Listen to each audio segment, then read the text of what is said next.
असं राज ठाकरे म्हणाले. मराठी माणसाच्या अस्तित्वासमोर ही भांडणं क्षुल्लक आहेत असं वक्तव्य राज ठाकरेंनी केलंय. एकत्र येणं आणि यात काही कठीण नाही असं देखील वक्तव्य राज ठाकरे यांनी महेश मांजरेकर यांना दिलेल्या मुलाखतीत बोललेले आहेत.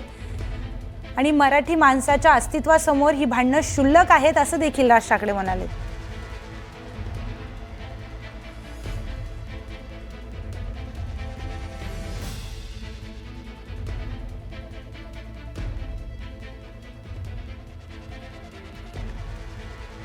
तर राज ठाकरेंचा युतीसाठी उद्धव ठाकरेंना प्रस्ताव आहे का?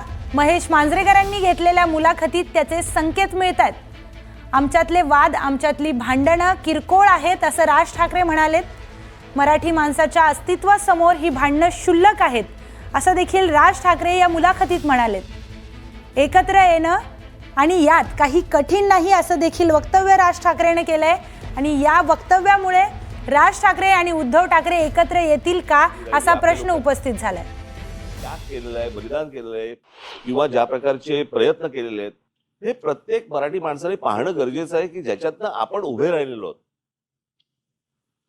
आज आपलं इथलं अस्तित्व हे त्यांच्या कष्टावरती अवलंबून आहे. मला असं वाटतं की ती गोष्ट जर समजा आपण पकडली तर ती मला असं वाटतं त्याचं. तर राज ठाकरेंचा युतीसाठी उद्धव ठाकरेंना प्रस्ताव आहे का असा प्रश्न त्यांच्या मुलाखतीतून केलेल्या वक्तव्यातून निर्माण होतोय. महेश मांजरेकरांनी घेतलेल्या मुलाखतीत राज ठाकरेने अनेक युतीसाठी उद्धव ठाकरेंना प्रस्ताव आहे का या आशयाचे वक्तव्य केलेले आहेत. तुला की आज समजा शिवसेना फुटली नाही, फुटलीच तर तुम्ही अजूनही एकत्र येऊ शकता का?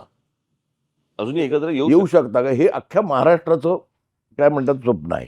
हे बघा, प्रश्न असा आहे ना की या सगळ्या याच्यामध्ये कुठच्याही मोठ्या गोष्टीसाठी मला असं वाटतं आमच्यातले वाद, आमच्यातली भांडणं, आमच्यातल्या गोष्टी या किरकोळ आहेत. महाराष्ट्र खूप मोठा आहे हो.